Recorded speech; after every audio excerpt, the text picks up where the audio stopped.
স্বাধীন হয়েছে।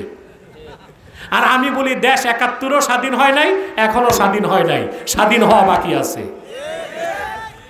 যেই দিন আল্লাহর কোরআন দিয়া দেশ চলবে,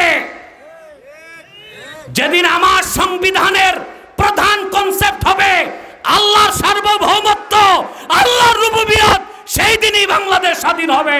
এর আগে বাংলাদেশকে আমরা স্বাধীন মনে করতে পারি না। আজকে কি স্বাধীন করছেন?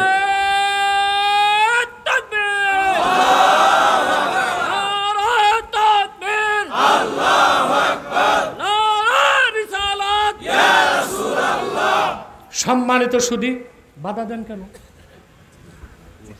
ওনার কানে কাছে দিয়ে না, একটু দূরে দেন না। এই স্লোগানটাই সুন্দর, সুবহানাল্লাহ। যেখানে আল্লাহর নামেরও আওয়াজ, তার হাবিবের নামেরও আওয়াজ, কত সুন্দর লাগে না? ইদা যুকিরতু যুকিরতা মাই, সুবহানাল্লাহ। সম্মানিত সুধী, কথা খেয়াল করতেছেন? তা আমরা ৭১ও স্বাধীন হই নাই, ২৪-এর ৪ আগস্ট পুরা স্বাধীন হই নাই। পুরা স্বাধীন হব সেদিন যেদিন আমরা আল্লাহর কোরআন দিয়া দেশ চালাতে পারবো, ঠিক কিনা? এখন কি হয়েছে ভাই? এখন হয়েছে যে আপনি একটা গজব সরাইছেন, তবে দেশ যে ট্র্যাকে চলতেছে এই ট্র্যাক যদি চেঞ্জ না করেন আরেক গজব আসতে পারে। ট্র্যাক যদি চেঞ্জ না করেন দেশ তো আবার পুরনো গন্তব্যে ফিরে যাবে, আবার চুরি হবে, আবার দুর্নীতি হবে, আবার আমার দেশের মেহনতি জনতার রক্ত পানি করা ঘামের পয়সা বিদেশে পাচার করা হবে, আয়না ঘরে মানুষকে হত্যা করা হবে, গুণ হবে, খুন হবে, সন্ত্রাস হবে। ট্র্যাক চেঞ্জ করতে হবে। লাইন লাইন লাইন রেল যদি একই লাইনে রাখেন, বগি বদলান, ইঞ্জিন বদলান, ওটা তো এক জায়গায় যাবে, কথা বলে না? তাহলে ইঞ্জিন আর বগি বদলালে হবে না, ট্র্যাক চেঞ্জ করতে হবে। ট্র্যাক চেঞ্জ করলেই দেশ সঠিক গন্তব্যে যাবে আর আমরা স্বাধীন হতে পারবো। আমরা কি এখন স্বাধীন? একটা কথা বলি, কোনোদিন চিন্তা মনে হয় করেন নাই, বাংলাদেশের পরিচয় গণপ্রজাতন্ত্র বাংলাদেশ, তাই না? আচ্ছা ভাই, তো প্রজা হইলাম কেমনে? দেশে তো রাজা নাই।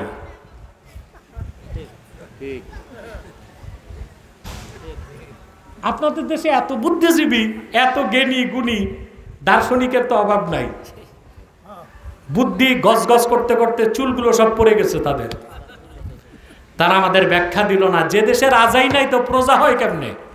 রাজা নাই, প্রজা নাই, প্রজা নাই, প্রজাতন্ত্র হইতে তো পারে না। এটার কি জবাব আছে? হ্যাঁ, দুইটা জবাব হইতে পারে।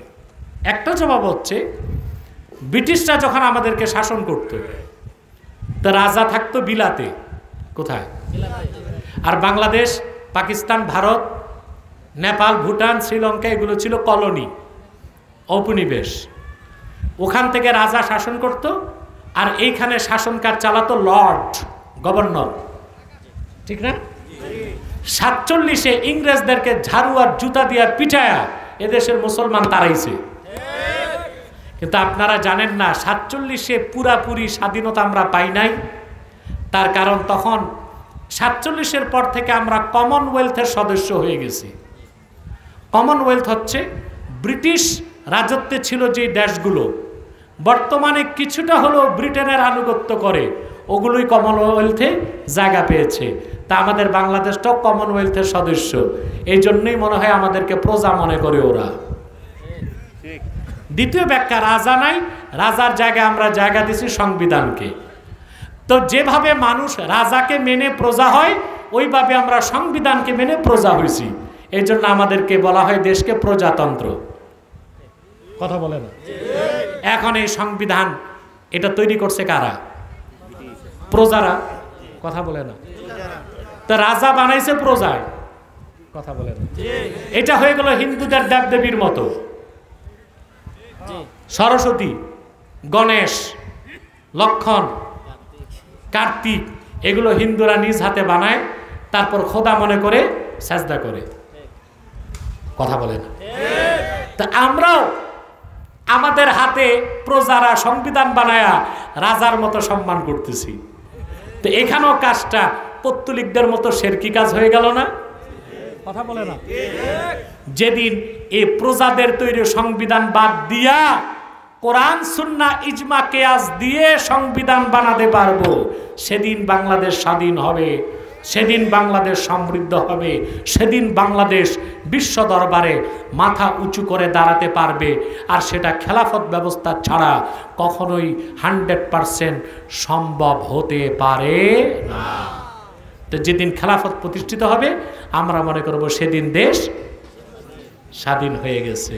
নতুবা আমরা শুধু রক্তই দিব, আমাদের স্বার্থ আমরা আদায় করতে পারবো না। 50 বছরে কত দল ক্ষমতায় গেল, ইসলামের স্বার্থ রক্ষা করেছে? কথা বলেন। মুসলমানদের মৌলিক দাবিগুলো আদায় করেছে? বাংলাদেশ কি সত্যিকার অর্থে স্বাধীন রাষ্ট্র হিসেবে মাথা উঁচু করতে পেরেছে? আজকে ভারত ফারাক্কায় বাঁধ দিয়া আমাদের পানি আটকায় দিচ্ছে। আমরা যদি স্বাধীন হতাম তো ভারতের ফারাক্কা বাঁধের বিরুদ্ধে মিছিল করতাম না, বোমা মেরে তার ফারাক্কা বাঁধকে পানির সাথে মিশাই দিতাম। আমরা সেদিন হতাম স্বাধীন, ঠিক কিনা? পৃথিবীতে কয়টা দেশ স্বাধীন দেখান তো? আরব বিশ্বে কয়েকটা দেশ ছাড়া অধিকাংশ আরব রাষ্ট্র স্বাধীন। তারা যা দেশের স্বার্থে ভালো মনে করে নীতি নির্ধারণ করতে পারে। আমরা কি পারবো? আমরা কি ওই রকম নীতি নির্ধারণ করতে পারি? কারণ আমাদের কখনো আমেরিকার চাপ, কখনো চায়নার চাপ, কখনো রাশিয়ার চাপ। তাহলে আমরা কি স্বাধীন? কথা বলে না। অথচ আমাদের চেয়ে স্বাধীন উত্তর কোরিয়া, খাইতে পায় না 3 বেলা। প্রেসিডেন্টটা দেখতেও লাগে কি কার্টুনের মতো, কি যেন কিম জং উন, ওর নাম যেমন সুরত ওই রকম। ওরে দেখলে মনে হয় বাইডেন বুড়া মানুষ কাঁপাকাঁপি শুরু হয়। খেতে পায় না, কিন্তু আমেরিকাকে তো আক্কা করে না, অ্যাটম বানায় বসে আছে। আমি বলি সে স্বাধীন, তার দেশের স্বার্থে যা মন চায় সে তা করতে, কোনো পরাশক্তির চাপকে তো আক্কা। আমার দৃষ্টিতে ভেনিজুয়েলা স্বাধীন, আমেরিকাকে তো আক্কা করে না, করে? আমার দৃষ্টিতে গোটা দক্ষিণ পূর্ব এশিয়ায় আফগানিস্তান স্বাধীন, শরিয়া আইন করতেছে। আমেরিকা চোখ তুলে তাকেই তো সাহস পায় না, কারণ আমেরিকাকে 19 বছরে মোল্লারা এমন থেরাপি দিছে, এখন আর আফগানিস্তানে তাকায় কথা বলবে ওই সাহস নাই। বরং চুরি করে $7 বিলিয়ন আফগানিস্তানের আটকায় দিছে। তাহলে আফগান কি স্বাধীন? আফগান কি? আমরা পাকিস্তান, ভারত, শ্রীলঙ্কা স্বাধীন না, একটাও স্বাধীন না, পরাধীন। বুঝেন নাই? তাহলে কিভাবে 71-এ স্বাধীন হয়েছে? হয় নাই। 24-এও স্বাধীন হয় নাই। যেই দিন আল্লাহর ইবাদতের ভিত্তিতে আল্লাহকে রব বলে স্বীকার করে আমরা আমাদের শাসন ব্যবস্থা প্রতিষ্ঠিত করতে পারবো, সেদিন বাংলাদেশ স্বাধীন রাষ্ট্র হিসেবে বিশ্ব মানচিত্রে তার অস্তিত্বকে জানাতে পারবে।